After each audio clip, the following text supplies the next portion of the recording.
All right, next you're going to hear a conversation I had with Roderick Romero, and he is a Treehouse pro, and he was on. He had an episode on Treehouse Masters.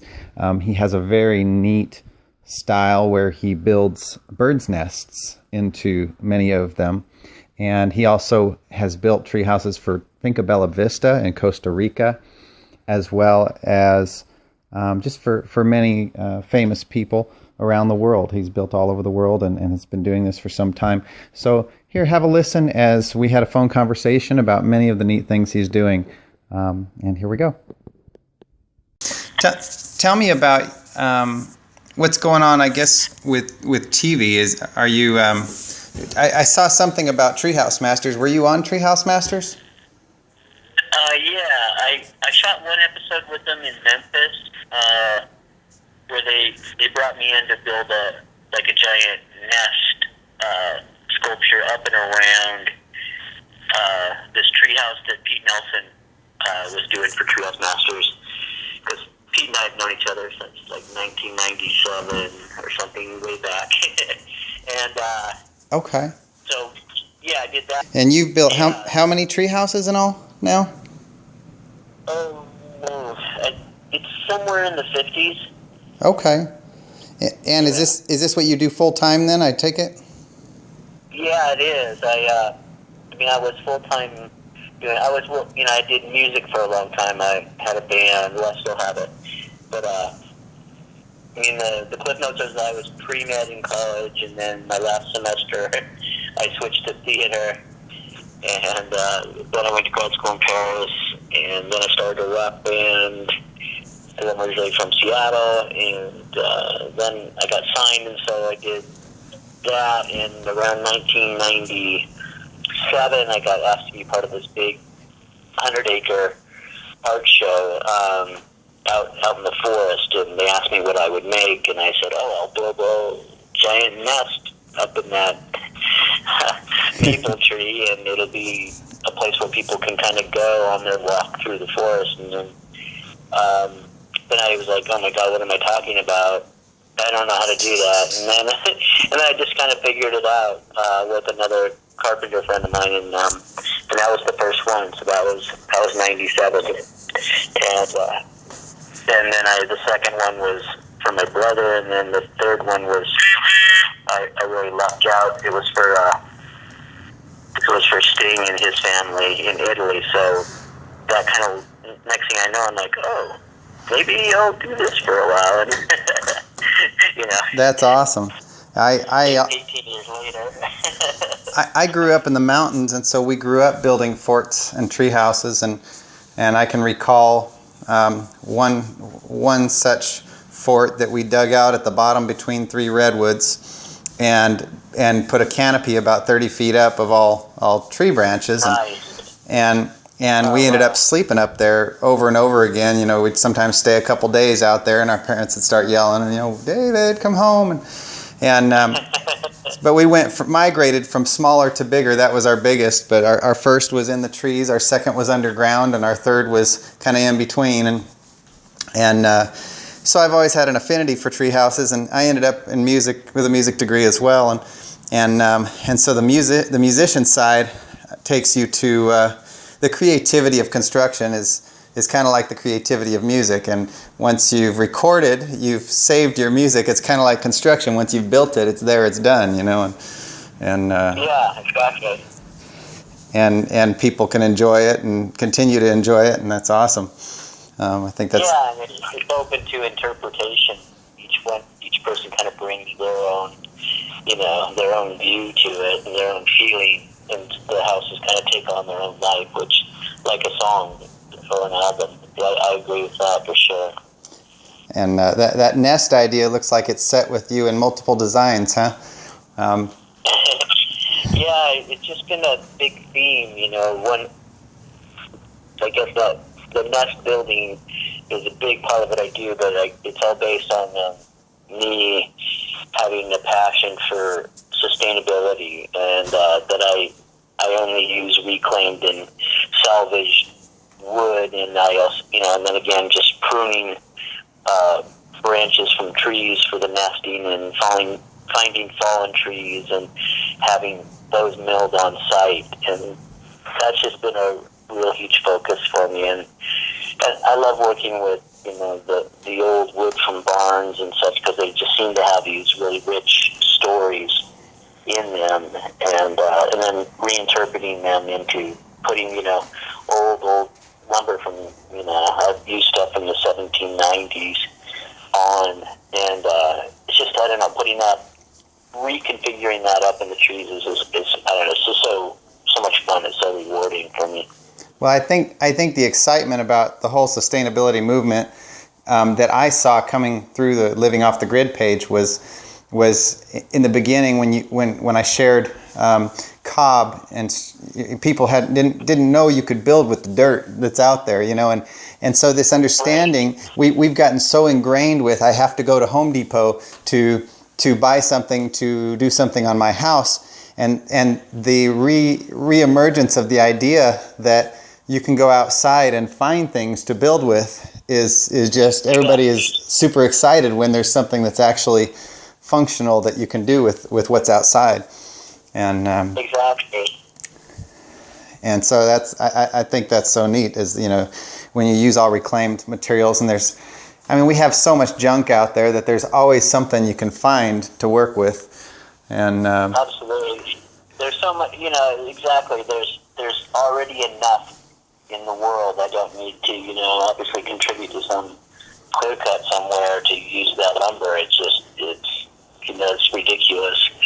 I always equate it, because it's more expensive, of course, to use reclaim and salvage, just because of the process of, repurposing it. But it's like organic, food. It's like it used to be a lot more expensive because of, supply and demand, I suppose. And that's the same with salvage wood. But now there's just a lot more out there, and there's a lot more people that have made that their niches.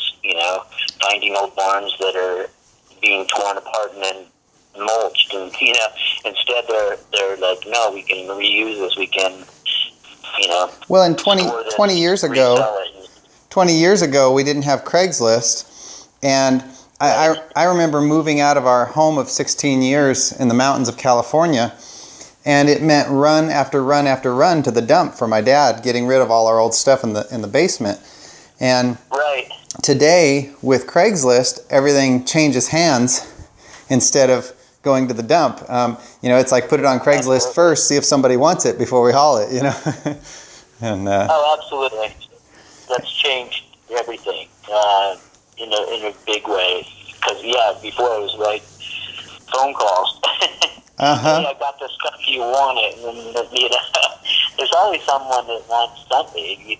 I throw away so very little. I take out the garbage in my apartment maybe once a week. I try to reuse almost everything, and I compost all of my vegetables. And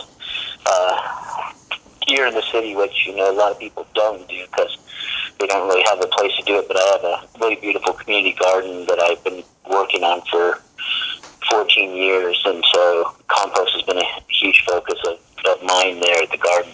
So awesome. And I love the ingenuity of the internet, because you can then find what can I do with this compost, and now you learn that I can heat a greenhouse with compost. So exactly. and how do we do that? Go watch a video. We can figure this out. Yeah, exactly. Like every time we'll move into a different region for a project too, it's all there. It's like, here's the variety of trees we're going to be able to work with. Here's the flora and fauna of that region, and then it's like, here's this local mill that has been handed down from generation to generation, and you get to meet all these old guys and then their kids who have taken over the business, and it's just so amazing. I love the process of it, and I love going into old salvage yards for windows and doors and just certain things that will fit into the treehouse. It's like a giant collage, of found objects. That's awesome. So as far as traveling, I guess, do you pretty much get people that contact you and say, hey, I've seen some of your work. I want you to, can you travel to such and such and build me a tree house? And they foot your airfare and take you out there and you go to work? Is that kind of how that works? Yeah, that's pretty close. It's all word of mouth. I don't advertise or anything like that.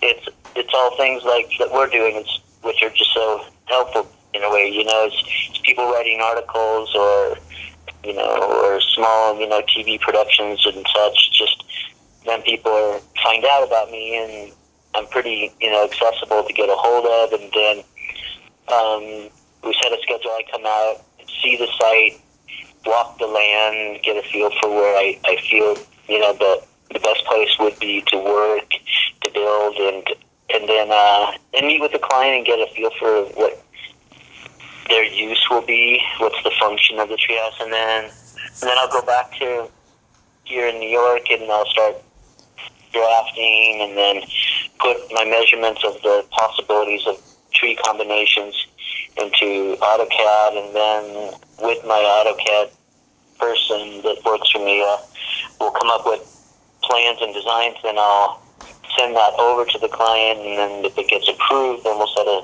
build and budget schedule. That's awesome. Then just I'll usually go with, I have a crew that I love working with and trust, and so I try to take them everywhere I go for the builds. And then I also always pick up a local person who is really familiar with the local suppliers and artisans that I might be able to work into the project. So I'm almost always have a local person on hand.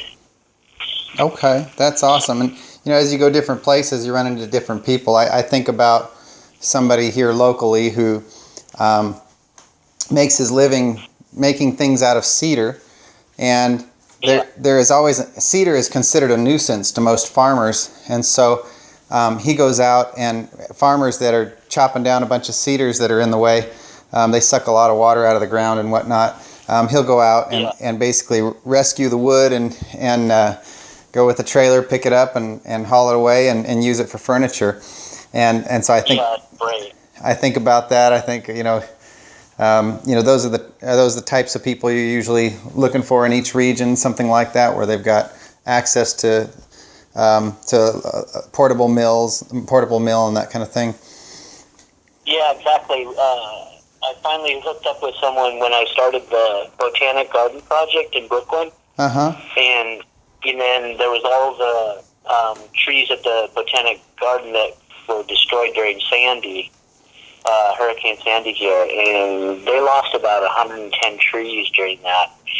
And so I heard that they're just going to turn that into mulch because they can't resell it or give it away just because of liability. And so I proposed, why don't we build a structure and try to find a mobile mill and remill all the lumber and build like an observation treehouse nest for kids and adults and everyone to just come and have a place to sit and read a book inside the garden. And that was awesome because then I met John Duvall, and he had just bought this beautiful state-of-the-art mobile mill, a miser, and he's a sawyer from up on the Hudson River, and now we've probably collaborated on 10 houses together, just bringing him on site, finding fallen trees or trees that have been tagged to be fallen because of safety and such on the properties, or if they're thinning an area, and then we'll just take those over to the mill and then run our dimensions and build with that. The mobile mills have they've really helped me. They kind of made a quantum leap in what I can get my hands on. That's awesome. Yeah, that's something that I think is a big. I don't know when they came out. I wasn't made aware that there was such a thing as a mobile mill until a couple of years ago. There used to be something, I think it was called an Alaskan mill, which was basically using a chainsaw and strapping that onto the the tree and running that up and down and taking the bark off and cutting beams with it. And it's a real kind of rudimentary device that was used for a very long time as far as a mobile mill. And then, they just been hybriding these things. And gosh, the one we're using now is just amazing. It picks up an 18-foot with, 40-inch diameter tree, rolls it into the machine, plug in the numbers of what we need. I need like a 18 by 12 foot beam by 18 feet long, and it just runs it for me. Wow. And then dumps it on the side, and then we stack it, and then we'll run our 2 by 10s for our joists, and then we'll run our decking, and it's just amazing. Wow, that's awesome.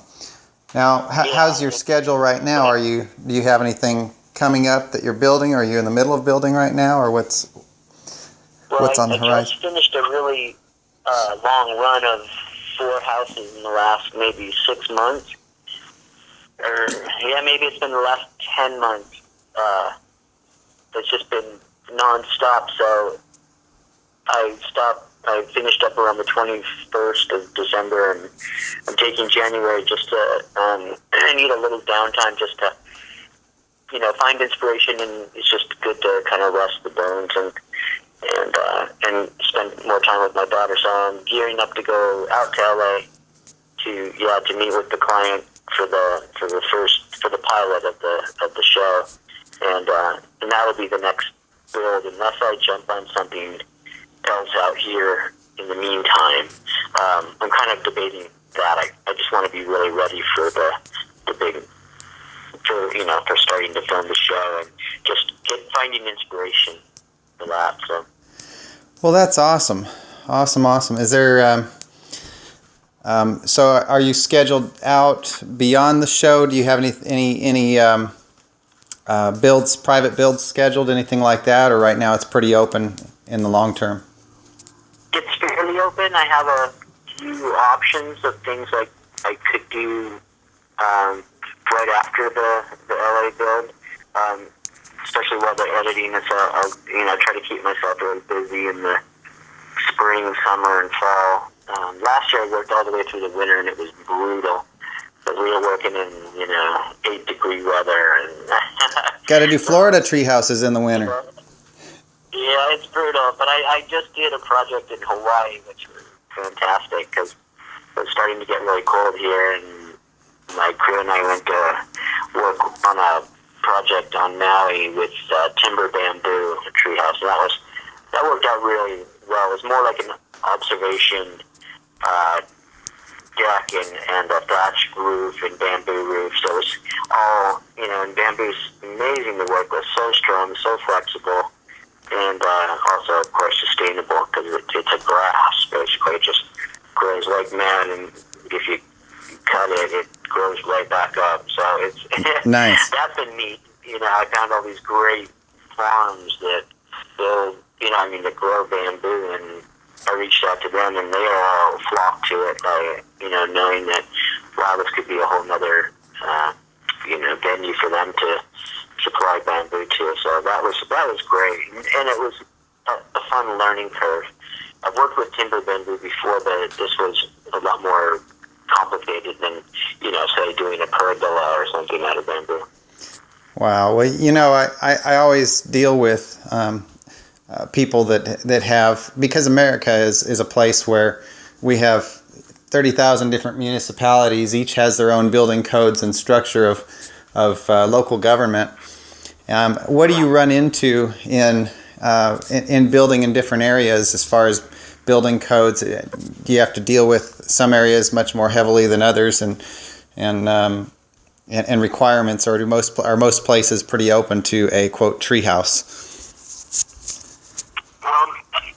90, I'd say probably 80 to 90% of the time I'm building so far in the woods for the client that we don't apply for permits, just because, well, one, I'm usually not hooked up to a power supply, a grid, basically. Mm-hmm.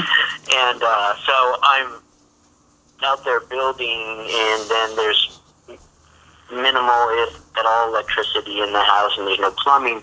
And with tree houses, I found that almost every single county rules that if there's no electrical, no plumbing, then you don't need a permit.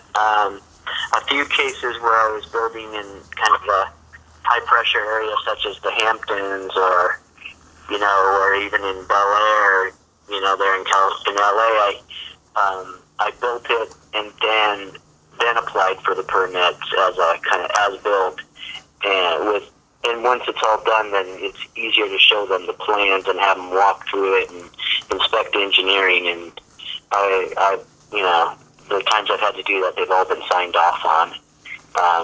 That's kind of how I approach it. I just kind of get going, do it, and then ask later if I have to. Well, with us artistic types, sometimes a treehouse is a project of creation that develops around the structure of the trees and so forth. So it's often I imagine it would be hard to set out plans when you go, wait a minute, I've got another tree to work with here.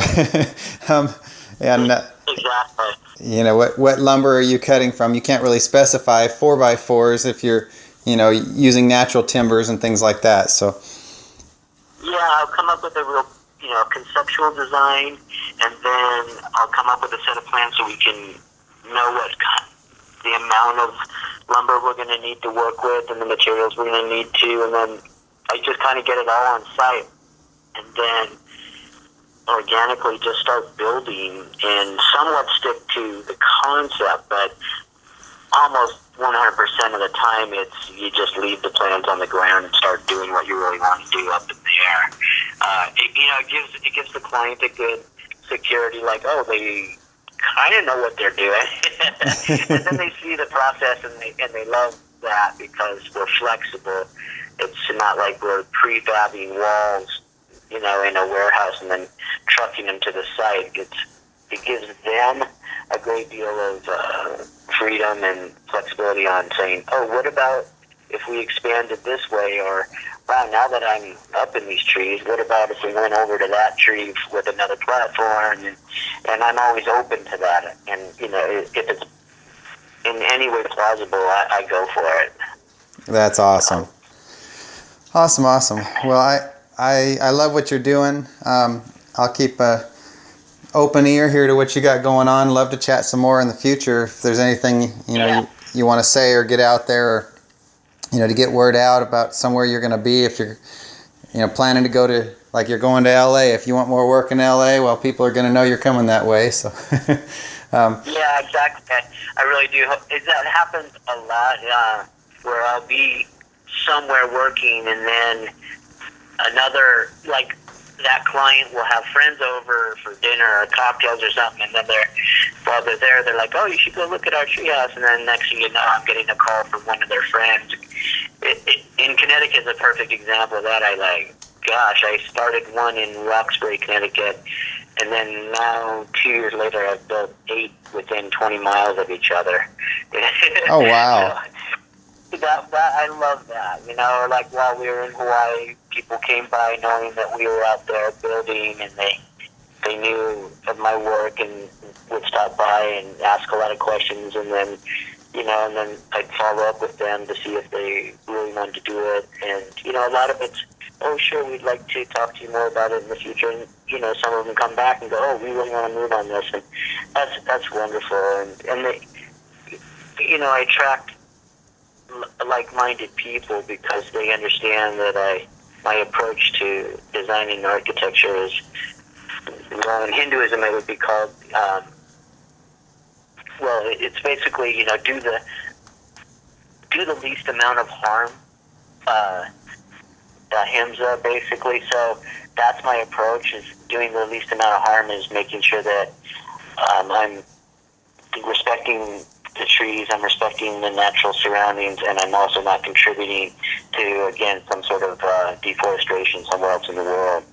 And so people that are in tune with that gravitate towards me, and that's been great, because I'm already going in and they already understand that that's why they chose me for the projects. And so, and then they learn from my building more about sustainability, and I learn more about them. And I have such a great relationship with everyone I've built for. They're like, because they have one of my pieces of art, and it's like a kid to me, and I get to go visit them every so often. And, I'll go back and sleep at their treehouse and wake up in the morning and go, oh, you know what? Maybe we should work on this a little more. Maybe have someone come in and, open up that gap around that tree because it's, 2 years later and the tree's expanded in girth, because I always look in mature trees so that they're not growing except in the, last 10% of the tree, the canopy. And so, it's great to go back and just look at the work, see how nature has adapted to the house and vice versa. Sure.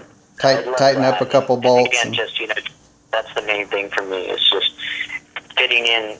I always, it's kind of one of my things is saying that, really that nature's the architect. And I'm just trying to find out the best way to fit in with the surrounding. Sure. I know one of my greatest, the reason I love tree houses is so much because my dad built one for us when I was about 5, and it sat in that same tree till I was 19, and we moved away.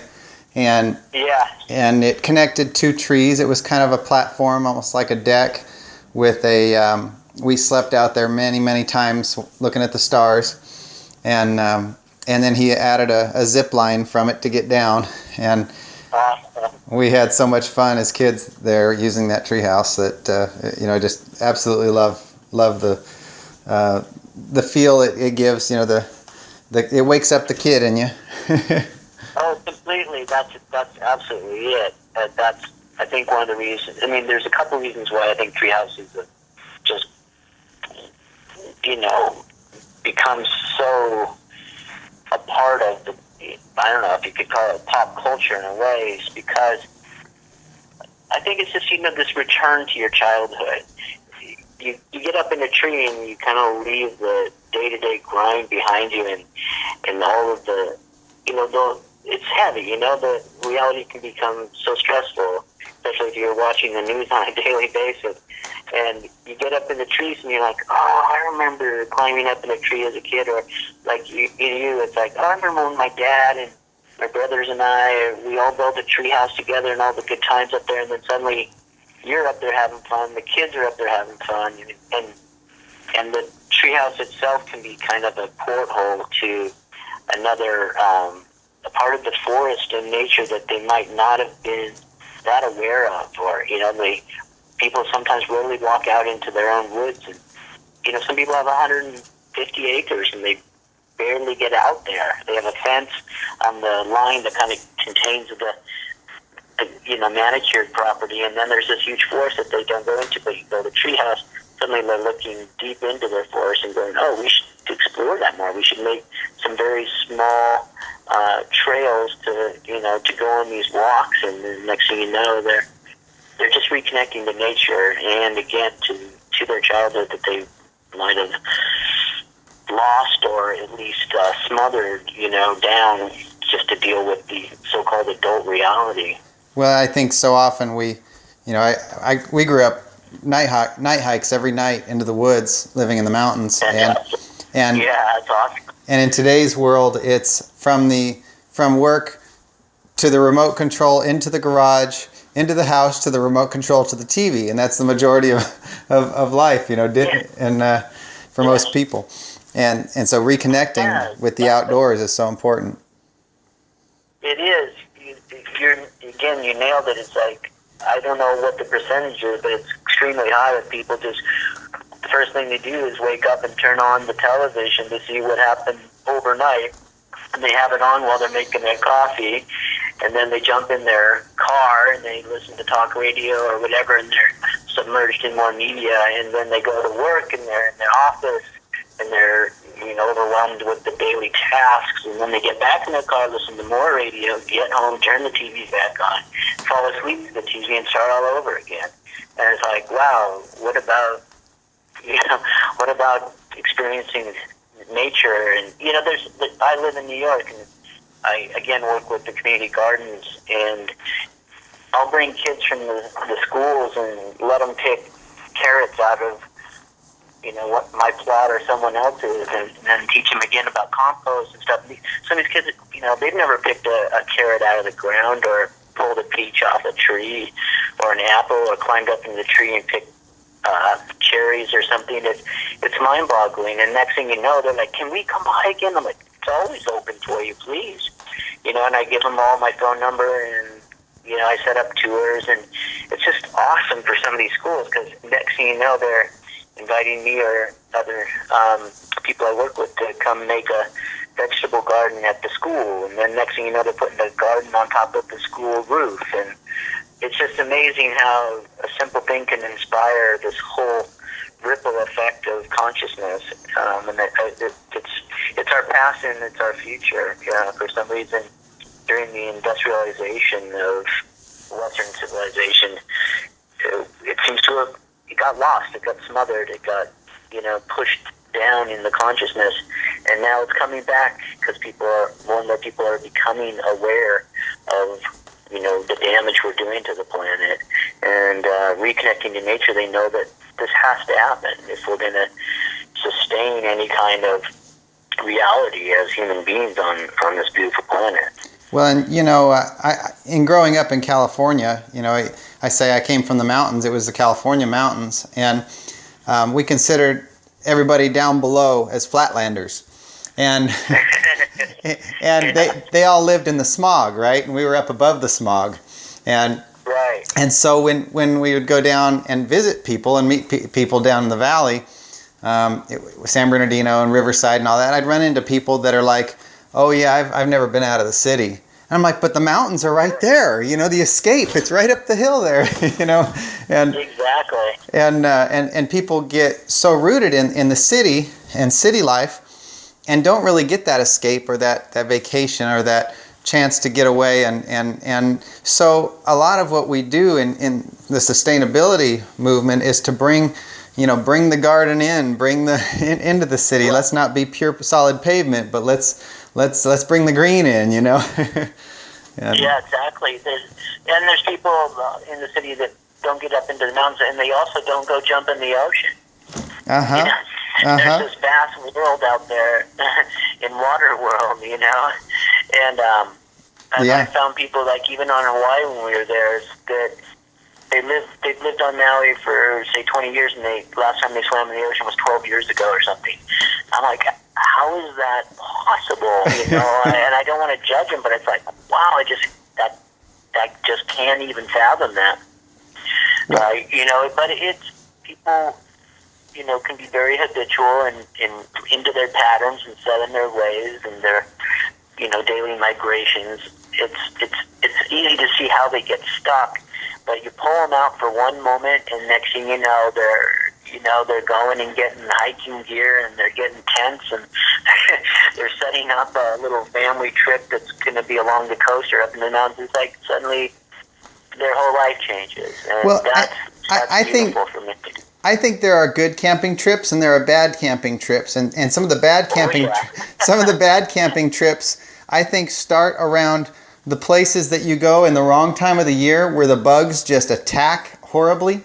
And I've been to those places where the flies swarmed so bad and attacked in the middle of the woods, and I think I was in Alabama at a rest area. I got attacked so bad I was like, "Oh my gosh, get me out of this state."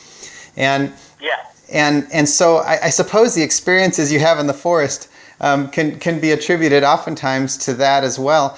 And so being in a time of the year where it's not horrendous, being out in the woods, having a good experience is important.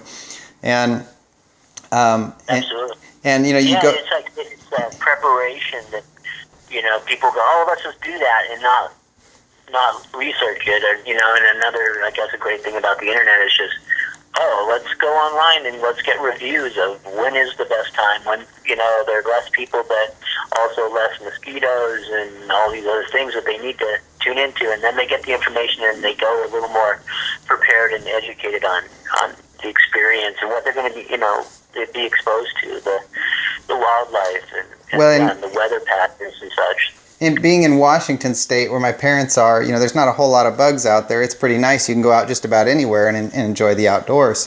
For sure. But that's where I grew Seattle, yeah. Here in Oklahoma, where I'm at now, we spent summer of 2012 really out in the thick of the woods, and I call it the Oklahoma jungle.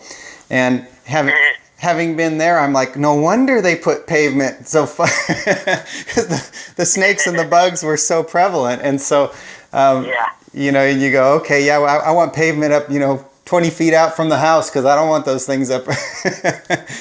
And so, right. You kind of tend, and you tend to, and that's where you try to decide, okay, what is a sustainable solution here? Is it for, let's leave that Oklahoma jungle kind of untouched and everybody live in the city so we don't, harm all of that forestry? Or do you, which is the sustainable solution? We love to think, hey, I want to go live in a cabin in the woods and build off nature, and maybe that's the sustainable solution. But sometimes bringing the people in together in the metro area might be the sustainable solution for the planet. So making those decisions is always a conflicting one, I think. Oh, sure. Architects like Frank Lloyd Wright, I think, understood that very, very well. Again, just why spread out and, the urban sprawl into these beautiful areas? It's like, okay, let's build cities are fine, but they can, let's make them, a city that functions well and flows well and has mass transit. And so then nature doesn't get consumed by all these developments and such. And so there has to be that balance, and there has to be that consciousness, so that nature can be experienced. More and more land is being consumed instead of preserved. But I think that movement's coming back around. I really do feel like there's a shift in the consciousness, and that people are becoming more and more aware of how precious our forests and parks are, except, in certain areas of the world where Western civilization's been able to exploit those areas because they don't have the consciousness yet, and then it's too late because they've cut so many trees. Then there's, deserts where there was jungle, things like that. Yeah. So there's a give and take, and an ebb and flow of the consciousnness and the movements, and I love that there's more even blogs and websites like yours and stuff that just expose more a large audience to all the possibilities, and that there's a lot of people out there in this movement. Well, and understanding our past so we can understand the future of where we're going is important, really critical. And I thought it was really neat to see. And and as I write for the page and as I share articles for the page, I find really exciting things that I'm like, oh, I got to share this with everybody. This is cool. And the other day I ran into the Cape Cod and how the sand dunes that are there. There's these sand cabins that have been out there since like the 30s and before. They were built to survive and be kind of mobile as the sand covered them to raise up and as dig down as necessary. And so there's some of these cabins that are built on top of another cabin on top of another cabin over time. And that's awesome. But what was so unique about this place is here you're in these dunes that look awesome for four-wheeling or whatever, and you see it and you think, okay, this is sand from the ocean because it's right against the ocean. But as the story goes, it was a completely forested area that when England came over, that was the forest they took up to build all their houses. And so what is sand dunes looks like desert now used to be a beautifully forested area. And now now it's a state park that is protected, so you can't mess up the dunes. But really, that was a forest before. So understanding that, it's like, okay, so do we want to put the forest back and protect the forest there, or do we want to protect the dunes that's there now? Or, it's right. It's an interesting. No, it's totally true. Interesting how things have morphed. It is, and I think the bottom line is, in the end, is nature contains nature, and so there can be destruction, there can be disruption, but in the end, nature will endure. I hate to say that humans are a virus, but in some ways they are. They come in and do massive destruction, but nature will come back. Nature is so resilient.